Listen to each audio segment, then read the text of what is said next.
Pemerintah Banda Aceh terpaksa harus menghentikan proses pembelajaran tatap muka. Kini, sekolah di Banda Aceh kembali melaksanakan proses belajar daring. Sekolah yang ditutup mulai dari TK hingga SMP. Mereka akan memperlakukan belajar secara daring. Belum ada batas waktu yang ditentukan kapan sekolah akan kembali belajar tatap muka. Selain pembelajaran secara daring, pelaksanaan ujian kenaikan kelas nantinya juga akan dilakukan secara online. Namun, memberikan kesempatan kepada murid yang mempunyai hambatan dalam ujian daring untuk melaksanakan ujian secara luring, namun dengan protokol kesehatan yang ketat.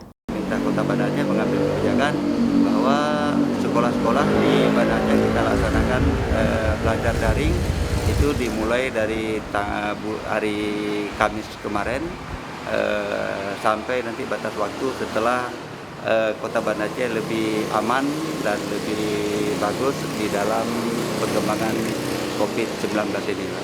Kota Banda Aceh hingga kini merupakan daerah tertinggi rata-rata untuk kasus COVID-19 harian di Aceh. Sehingga untuk menekan laju penyebaran COVID-19, pemerintah Kota Banda Aceh meminta seluruh sekolah kembali memperlakukan pembelajaran secara daring.